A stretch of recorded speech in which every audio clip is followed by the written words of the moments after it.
Assalamualaikum, dear students. Welcome to the Azim Group of Publications. I am Nimra Adin, your chemistry teacher, and today we are going to discuss few examples of a limiting reactant from chemistry book by Azim Academy.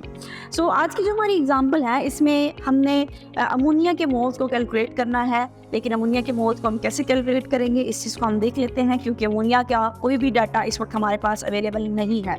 तो सबसे पहले आपके पास question है जिसमें वो कहते हैं कि अमोनिया गैस प्रोड्यूस हो रही है और किन के प्रोड्यूस हो रही है। दो चीज़ें आपस में रिएक्ट कर रही हैं, एक आपके पास अमोनियम क्लोराइड है और दूसरी आपके पास कैल्शियम हाइड्रोक्साइड। ये दोनों रिएक्टेंट आपस में कंबाइन करते हैं और आपके पास अमोनिया प्रोड्यूस होता है। तो यहाँ उसने कहा है कि अमोनिया कितना प्रोड्यूस हुआ, उसकी अमाउंट या नंबर ऑफ ग्राम्स को आप कैलकुलेट करें। तो अगर हमने अमोनिया के अमाउंट कैलकुलेट करनी है तो हमें पता है कि अमोनिया का अगर मैस कैलकुलेट करना हो तो हमें दो चीज़ें पता होनी चाहिए, एक उसके नंबर ऑफ मोल्स और दूसरा उसके मोलर मैस। मोलर मैस तो हम फार्मूले से कैलकुलेट कर लेंगे, बट उसके नंबर ऑफ मोल्स हमें नहीं पता। इसका मतलब ये हुआ कि मुझे अमोनिया के मोल्स कैलकुलेट करने पड़ेंगे, लेकिन अमोनिया के मोल्स में डायरेक्टली कैलकुलेट नहीं कर सकती। तो अमोनिया के मोल्स कैलकुलेट करने के लिए मुझे दो इनडायरेक्ट वे से कैलकुलेट करने पड़ेंगे। कैसे? क्योंकि मैं कह रही हूँ कि दो रिएक्टेंट कंबाइन करके अमोनिया देंगे, तो इसलिए पहले मैं अमोनियम क्लोराइड को यूज़ करके अमोनिया के मोल्स कैलकुलेट करूँगी, देन मैं कैल्शियम हाइड्रोक्साइड को यूज़ करके अमोनिया के मोल्स कैलकुलेट करूँगी। जब मेरे पास दो तरह के मोल आ जाएंगे, एक अमोनियम क्लोराइड से और एक कैल्शियम हाइड्रोक्साइड से, मैं इन दोनों मोल्स में से देखूंगी किस मोल्स की तादाद कम है। जिसके मोल्स कम होंगे उन मोल्स को मैं मल्टीप्लाई मोलर मैस करके क्या करूंगी, मैस को कैलकुलेट कर लूंगी। तो पहला पोर्शन तो हमारा यहाँ पे हो जाएगा सॉल्व। फिर सेकंड पार्ट में वही कहते हैं कि आपने दो रिएक्टेंट लिए, एक अमोनियम क्लोराइड है और एक कैल्शियम हाइड्रोक्साइड है। आपने इनमें से बताना है कि एक्सेस रिएक्टेंट कौन सा है जो एट द एंड बच गया, यानी रिएक्टेंट एक चीज़ दूसरी चीज़ से कंबाइन की प्रोडक्ट बन गई, तो कौन सा इन दोनों रिएक्टेंट में से एक्सेस में था, उस रिएक्टेंट की अमाउंट हमने कैलकुलेट करनी है। तो रिएक्टेंट की अमाउंट कैलकुलेट करने के लिए वो दो रिएक्टेंट जिनमें से आपने एक्सेस कैलकुलेट करना है, आप उनको क्या करेंगे, आपस में कंपेयर करेंगे। उन कंपैरिजन से हमें आइडिया हो जाएगा कि कौन कम मिकदार में है और कौन ज़्यादा मिकदार में है। लेकिन इस चीज़ को हम स्टेप बाय स्टेप अभी डिटेल से देख लेते हैं। सबसे पहला काम क्या है? सबसे पहले काम में वही कह रही है कि आपके पास दो रिएक्टेंट है, ammonium chloride and calcium hydroxide. दोनों की अमाउंट 100 ग्राम है। आपने इनकी दोनों के मोल्स कैलकुलेट करने हैं सेपरेटली। सबसे पहले अमोनियम क्लोराइड है। अमोनियम क्लोराइड के आपके पास गिवन अमाउंट 100 है, आप उसको उसके मोलर मैस से डिवाइड करेंगे और मोल्स कैलकुलेट कर लेंगे और उसके मोल्स आपके पास 1.87 आएंगे। इसी तरह आपने कैल्शियम हाइड्रोक्साइड की गिवन अमाउंट 100 को उसके मोलर मैस से डिवाइड करके उसके भी मोल्स कैलकुलेट कर लेंगे। इसका मतलब ये हुआ कि मैंने इस वक्त अमोनियम क्लोराइड और कैल्शियम हाइड्रोक्साइड दोनों के मोल्स कैलकुलेट कर लिए हैं। एक के मोल्स आए हैं 1.87 जबकि दूसरे के मोल्स आए हैं 1.35।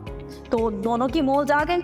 अब मैंने आपको बताया था कि हमें कैल्शियम हाइड्रोक्साइड के मोल्स कैलकुलेट नहीं करने, ना ही हमें अमोनियम क्लोराइड के करने थे, बट हमें कैलकुलेट किसके करने हैं, हमें अमोनिया के करने हैं। तो अमोनिया के कैलकुलेट करने के लिए मुझे पहले कैल्शियम हाइड्रोक्साइड के भी करने पड़े और अमोनियम क्लोराइड के भी करने पड़े। अब कैल्शियम हाइड्रोक्साइड के मोल्स आ गए, अमोनियम क्लोराइड के मोल्स आ गए। अब मैं क्या करूंगी, मोल्स चाहिए किसके, अमोनिया के। तो अमोनिया को एक बार मैं कंपेयर करूंगी पहले रिएक्टेंट के साथ जो कि है अमोनियम क्लोराइड, और फिर मैं उसको कंपेयर करूंगी दूसरे रिएक्टेंट के साथ। तो सबसे पहले जब मैंने अमोनिया को कंपेयर किया अमोनियम क्लोराइड के साथ, तो अगर अमोनियम क्लोराइड के मोल्स देखा जाए तो उसके 2 मोल्स आप ले रहे हैं, और अगर इक्वेशन बैलेंस केमिकल इक्वेशन में देखें तो उसके स्टार्ट में 2 लिखा हुआ, इसलिए मैंने 2 लिख दिया।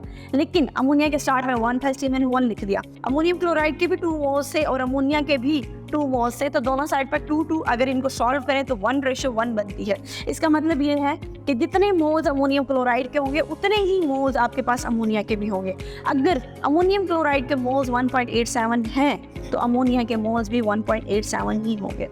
एक पार्ट। सेकेंड पार्ट, अब हमें अमोनियम क्लोराइड को कंपेयर नहीं करना अमोनिया के साथ, अब हमें कैल्शियम हाइड्रोक्साइड को कंपेयर करना है अमोनिया के साथ। तो जब हम कैल्शियम हाइड्रोक्साइड को अमोनिया के साथ कंपेयर करेंगे तो हम बैलेंस केमिकल इक्वेशन को देखते हैं। बैलेंस केमिकल इक्वेशन में अगर आप देखें तो आपके पास कैल्शियम हाइड्रोक्साइड का एक ही मोल यूज है, इसलिए मैं 1 लगाऊंगी, लेकिन अमोनिया के 2 मोल्स प्रोड्यूस हुए हैं, ऐसे ही मैं 2 लिखूंगी। इसका मतलब बनेगा 1:2।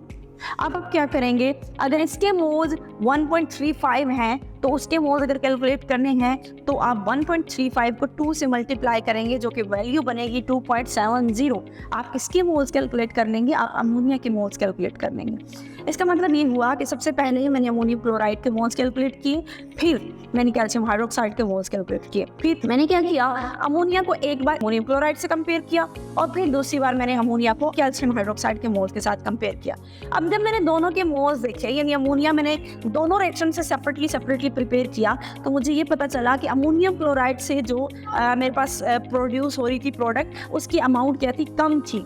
कितनी अमाउंट कम थी वो मैंने लिख दी। मैंने कहा कि दोनों के मोल्स को जब देखा तो एक के 1.87 है जबकि दूसरे के 2.70 है। इसका मतलब लिमिटिंग मोल्स किसके हुए, इसका मतलब है यहाँ पे जो हमारे पास इसमें से जो लिमिटिंग रिएक्टेंट है वो अमोनियम क्लोराइड वाला है, दैट इज 1.87।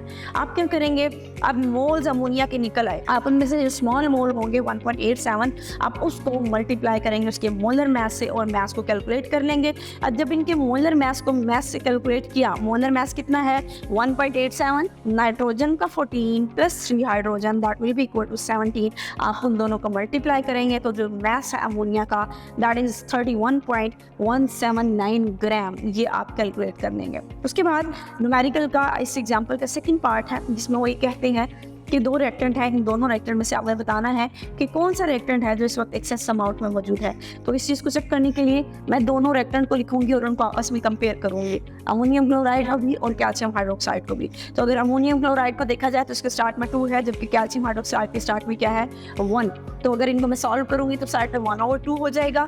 अगर इसके मोल्स आपके पास 1.87 है तो उनके मोल्स अगर कैलकुलेट करने हैं तो मैं 1/2 को मल्टीप्लाई करूंगी 1.87 से, तो मेरे पास मोल्स आ जाएंगे कैल्शियम हाइड्रोक्साइड के, वो कितने हैं 0.935। अब कैल्शियम हाइड्रोक्साइड के मोल्स 2 बार आ चुके हैं, एक बार बिल्कुल स्टार्ट में जब हमने 100 से डिवाइड किया था और एक बार अब इन दोनों मोल्स वैसे देखें वो मोल्स थे जो हमने इनिशियली लिए और ये वो मोल्स हैं जो बाकी बच गए हैं। तो आप क्या करेंगे, आप ये चेक करना चाह रहे हो कि टोटल में से इतना कंज्यूम हो गया तो एक्सेस कितना है।